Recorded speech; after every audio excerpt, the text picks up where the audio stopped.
About a decade ago, on a lark really, I learned how to write Shakespearean sonnets, and it's completely transformed my understanding of poetry. I read it, but writing it, using these old techniques, changed me immeasurably. And when I look at contemporary poetry and its absence of form of any kind, it really makes me feel as though something profound has been lost. Almost as if the innovators who wanted to try new techniques, abandoning the old style, ushered in a world where people forgot what used to be, and having some insight into what used to be and how advantageous it is for creative expression of the poetic type. I have a peculiar experience where there's a kind of nostalgia for what has been lost. And because I'm a communicator and a creative person, I'm interested in sharing what it is that I know, because I think it's of such value that people who do this, people who write poetry, if they don't know, if they haven't heard about it, they really ought to try it. But the proof is in the pudding. So how should I start? I'm married, I have a child, and one of the books that informed my marriage and my child-raising practices and philosophy talks about grateful service. Whether or not you want to in life, you're going to serve something. You have to work in order to stay alive and so on and so forth. And if you do it gratefully, you have a profoundly different experience than if you do it begrudgingly. And so perhaps we ought to aim towards serving gratefully for our own good and the sincerity of our efforts and the good of others.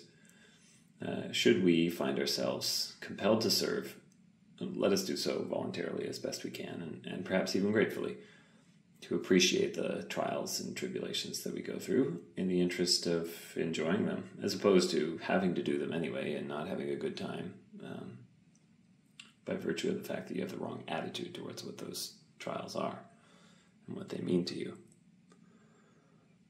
And so when I think about that, a phrase comes to mind, and that is basically the beginning of a poem. It's really not much more than that. When I write poetry, I have a framework in mind. I usually define that ahead of time, whether it's blank verse or a Shakespearean sonnet, as the case might be, with what I intend to write tonight. But I begin with nothing, effectively, and then I end up with something, and I'm not certain where I am in the process. And I've come to the conclusion that the form makes the thing that I'm trying to say emerge. That somehow the form is what makes me into an instrument, a conduit for the ideas that exist in some sort of infinite pool of creativity, and the form is the kind of intermediary that allows me to access that space from which all words arise, or something like that, if you want to be creative about it. And I dip into that place, and then I can say things that I never thought to say better than I could have thought to say them. And what I'd really like to know, and perhaps why I'm making this video, and intending to do this a lot, as much as I can, really, is if other people were aware of this and they have the same experience, then maybe we could share that. And that interests me, because I think many people like to write poetry and they try to express themselves, and perhaps if they were aware of a medium or a format that they could use that would facilitate that expression. And I mean, really, I'm starting with a kernel of an idea, and what typically happens is I get something fully fledged. And that happens again and again and again. And I wonder, is it me, or is it the process that I found? And I'd like to believe it's the process, because I think it can be taught. I learned it, I didn't used to know, and it used to be difficult to write poetry. So anyway, without further ado, I've already been talking for long enough. Let's begin with what usually happens when I begin writing a poem. I get a kind of line, usually the first line, And some part of it comes to me in iambic pentameter, which, it can be taught, but for a different video. At any rate, here's the first line that I came up with. Oh, and of course my pen would be dry. Let's use a pencil.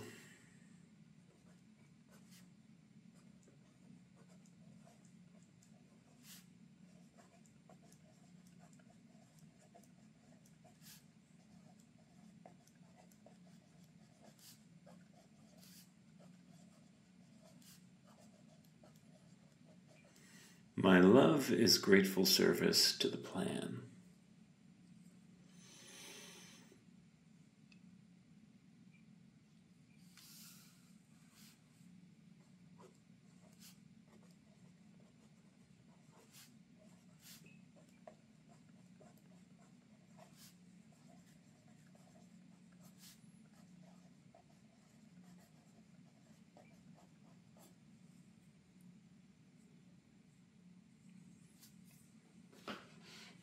So, the plan in our family is to raise our little baby properly. That should go without saying.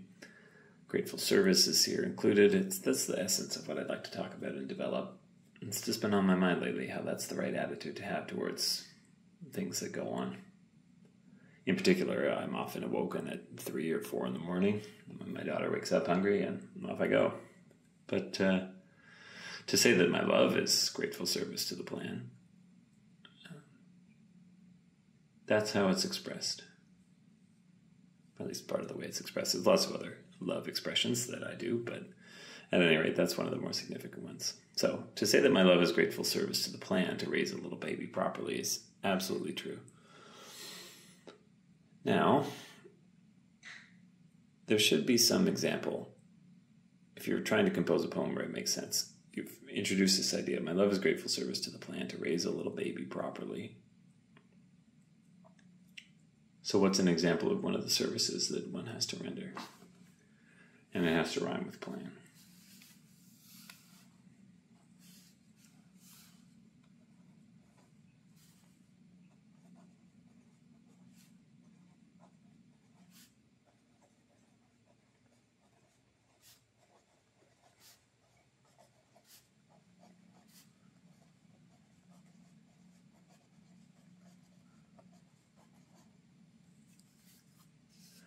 My love is grateful service to the plan to raise a little baby properly. So when she wakes me up, I understand.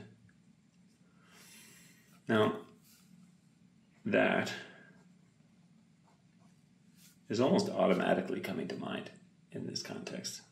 I'm trying to write something that makes coherent sense.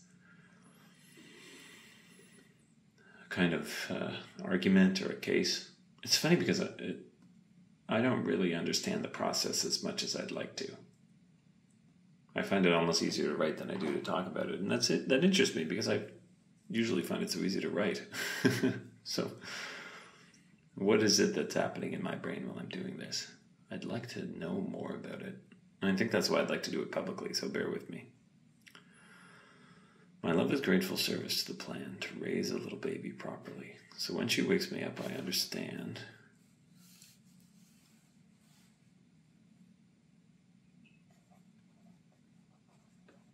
And being out of bed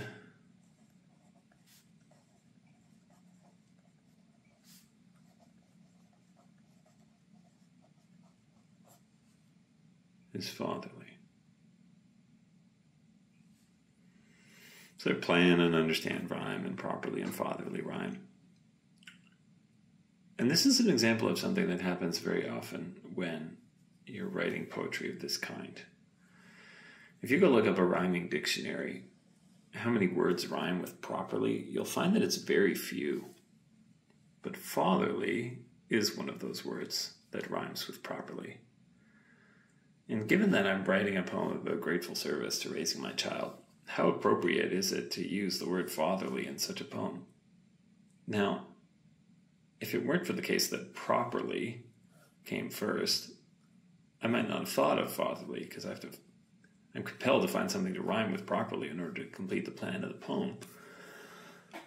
But I wasn't thinking of fatherly when I started up here with the plan. And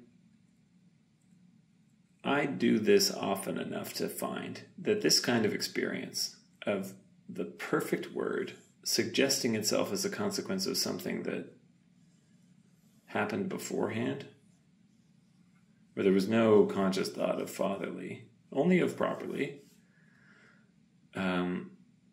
happens all the time, with shocking consistency. Some of them are too sublime to even really consider as being anything other than like a profound synchronicity. It's very strange. I don't entirely understand how it works. But that's one of the things that I'd like to suggest that anyone writing poetry would love to have happen to them. How often is it the case that you're writing something and you have a kind of epiphany for free, or an epiphany that didn't seem to have anything to do with your conscious thought, but rather it was a kind of emergent thing that just arose? Wouldn't it be nice if your creative expressions just arose out of this pool through that intermediary that I was talking about? So anyway, we have the first stanza, and we need 1, 2, 3, 4, 5, 6, 7, 8.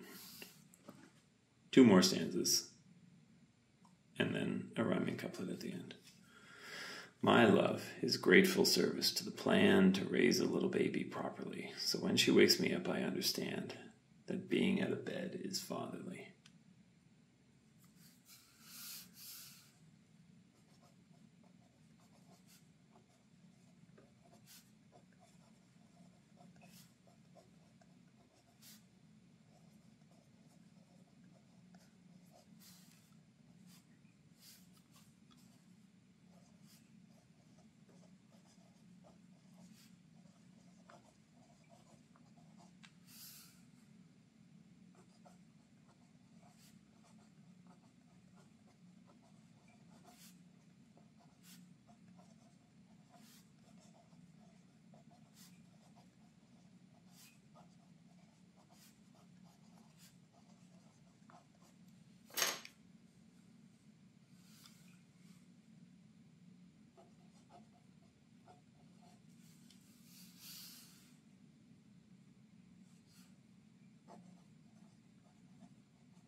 So what just happened?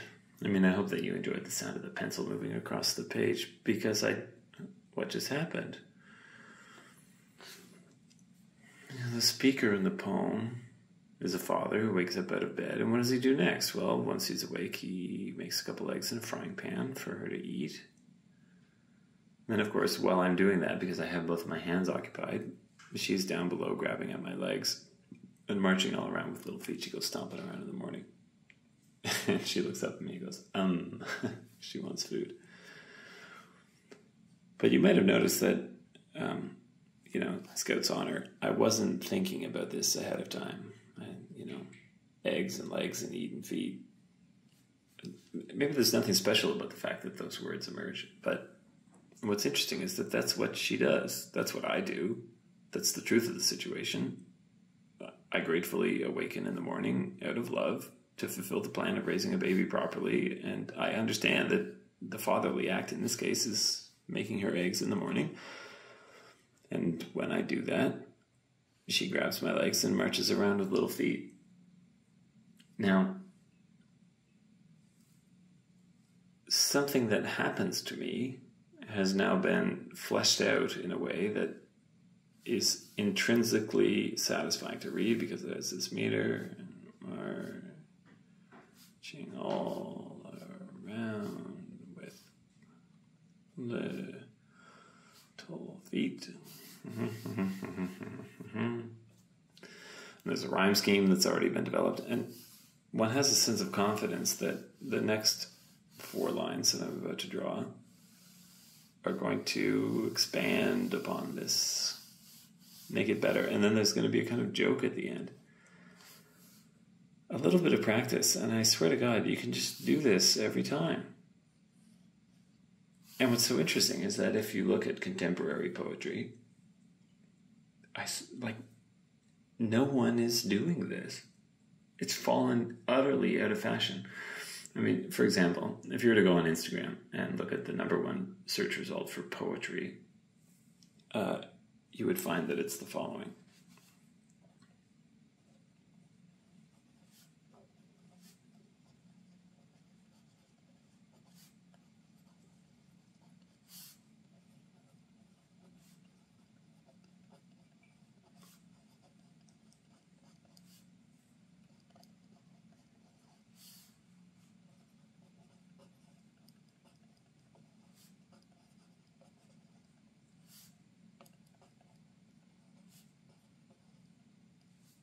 Now, you might consider this sour grapes.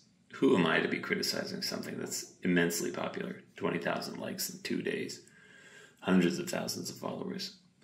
Am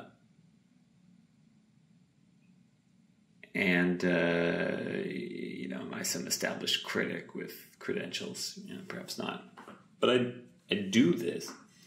And what I see when I read what's popular according to the masses, I suppose, it really makes me wonder if it's poetry at all. I used to wonder what Ever After felt like, and it's us. There's not a lot there to chew on. It's a nice thought. I suppose you could say it to someone when there's a moment when the two of you are joined together. That's giving it like a favorable reading. But there's no structure. It's not even capitalized. The image that contains it has a lot of empty space, and it's typed on a typewriter, so that's always aesthetic. But, there's no attempt at using a structure and then puzzling it out in order to say something that's actually, first of all, intrinsically satisfying to read. Right? There's no music to it. It doesn't rhyme. Where's the challenge? And in the absence of a challenge, where's the satisfaction? Even for the reader, I think there's a kind of forbearance that people use when encountering poetry, where it's, somebody made it and it means something to them, and I don't want them to feel bad, so who am I to critique it, And people might say, who are you to critique it? Well, I have genuinely and earnestly, and I mean it sincerely, a connection to a style of writing poetry that dominated, for a good reason, English poetry for almost a millennium. And in the absence of a relationship to that, I wonder to what extent can you be a poet in English? There's lots of what purports to be poetry, and there's plenty of poets around. Right now, I think, though, that many people simply don't know that this magic exists. That's a charitable reading. I can't imagine that someone would encounter this stuff and then be like, I'm going to go back to the old ways. I digress. But we'll talk about it more. At any rate, let's finish the poem. My love is grateful service to the plan to raise a little baby properly. So when she wakes me up, I understand that being out of bed is fatherly. And now that I'm awake, a couple eggs are frying in the pan for her to eat, while down below she's grabbing at my legs and marching all around with little feet. And I think speaking and writing poetry at the same time is probably impossible, so please forgive me if I just go silent for a little bit, and maybe you can just enjoy the scratchy sounds of the pencil if you don't mind.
Beckon's a good word. I suppose you can beckon through speech, but let's just make it consistent.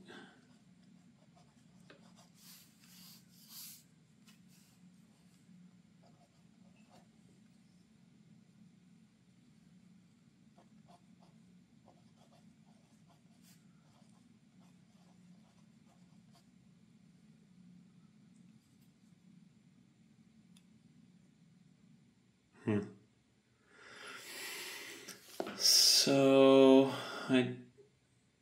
I have no compunction. I'm using that word right. I don't think there's anything wrong with using a rhyming dictionary.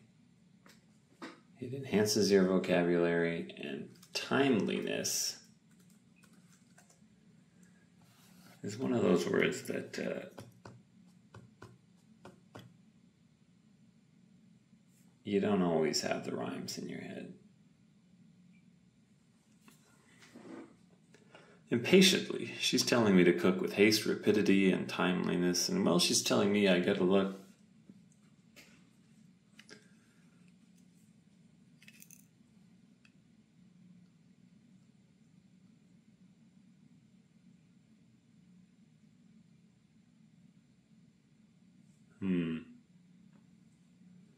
There are few good rhymes that I can use for timeliness.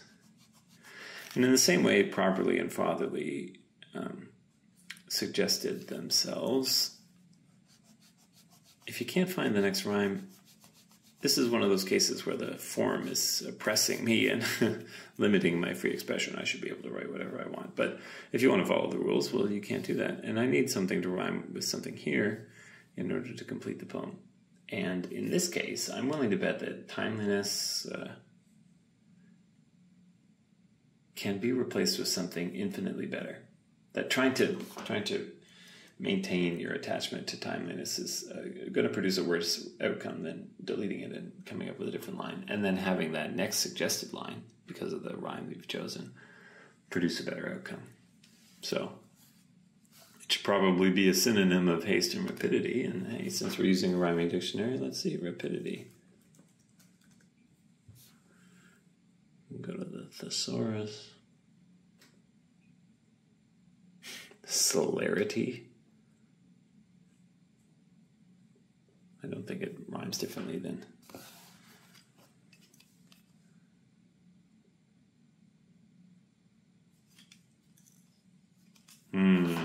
See, it just happened. So I'm never afraid to rearrange words when I'm writing poetry.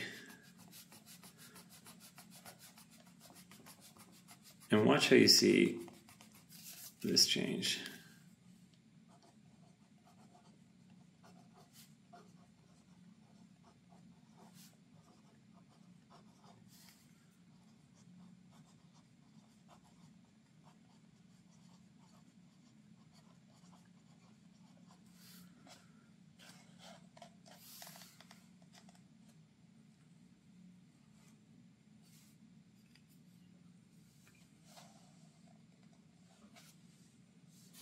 Sorry, I was covering up my own image. Impatiently, she's telling me to cook with rapid haste and expeditiousness, and while she's telling me, I get a look.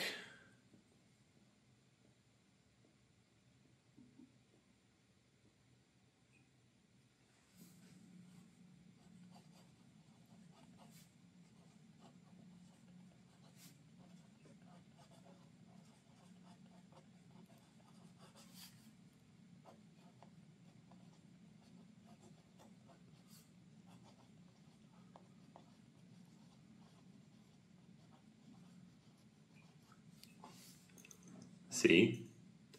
Getting rid of timeliness in favor of expeditiousness presents the opportunity to rhyme something with deliciousness. I didn't plan for that, but I had a sense that abandoning what wasn't working in favor of what might would produce a positive outcome, and indeed it has. This happens every time I do this. And for that reason, I think there's something that ought to be considered. What's actually happening here when The format itself seems to suggest what you weren't thinking of, making what you were trying to say better, and facilitating the creative process rather than being a kind of imposition upon it. And because you're working in iambic pentameter, every sentence that you write, every line that you write, is innately satisfying to hear, and for that reason it has a kind of catchiness baked into it, and it works in your favor by suggesting words to you that are lovely and helpful and good. I don't know, but it's more than that as well, but I think we'll just have to keep going. So what do I have? My love is grateful service to the plan to raise a little baby properly. So when she wakes me up, I understand that being out of bed is fatherly. And now that I'm awake, a couple eggs are frying in the pan for her to eat, while down below she's grabbing at my legs and marching all around with little feet. Impatiently, she's telling me to cook. With rapid haste and expeditiousness, and while she's telling me, I get a look that she's expecting prompt deliciousness. Now, what I'd like to do, and the thought that's coming to me is, because grateful service is really only meaningful in adversity, I should say something about how tired I am, or how groggy I am, or how I haven't had my morning coffee yet, in order to demonstrate that I'm grateful for the opportunity to be up so early feeding her an egg, because that caps the poem in a way that the reader should find satisfying. So let's see if I can do that.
And tired though I am, I'm glad to serve a scrambled egg to hungry baby bird.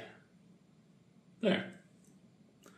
I mean, anyone who has a child knows that they behave like little baby birds. Especially when they're standing below you and they're hungry. So, I don't know, that's it. There. I just had this idea of grateful service, and now I have a complete poem. Did I make it? I don't know. It's like, because it makes sense, it already exists. Because it's a reflection of the experience that I have, it already exists. I don't have to invent anything. I am habituated to writing in iambic pentameter. I'll be fair. But you saw it happen. It didn't take that long, 25 minutes or so. My love is grateful service to the plan to raise a little baby properly. So when she wakes me up, I understand that being out of bed is fatherly. And now that I'm awake, a couple eggs are frying in the pan for her to eat, while down below she's grabbing at my legs and marching all around with little feet. Impatiently, she's telling me to cook with rapid haste and expeditiousness, and while she's telling me, I get a look that she's expecting prompt deliciousness. And tired though I am, I'm glad to serve a scrambled egg to hungry baby bird. It's not perfect. It's not like a immortal poem that will be remembered forever, but it's the kind of thing that will put a smile on someone's face, and they'll be satisfied for the 30 or so seconds while they're listening to it. And when you compare it to, I always wondered what the meaning of life was until I met you. You know, like, I think this constitutes poetry. And I wonder about these Instagram sentences that seem to, I mean, probably they're just people writing things that people have a short attention span enough to click like on, and it's actually like the medium of Instagram itself, which is pushing poetry in a certain direction in order to be read at a glance without really any substance and appeal to, perhaps some common denominator of interest, So I used to,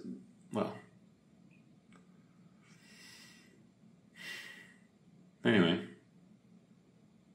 I don't have much more to say about it tonight, but I will continue doing this because I think it's interesting and maybe people will like it. And yeah. Structure makes things out of nothing. It brings into being what you weren't thinking of saying. So maybe we should do more of that. Anyway, thank you.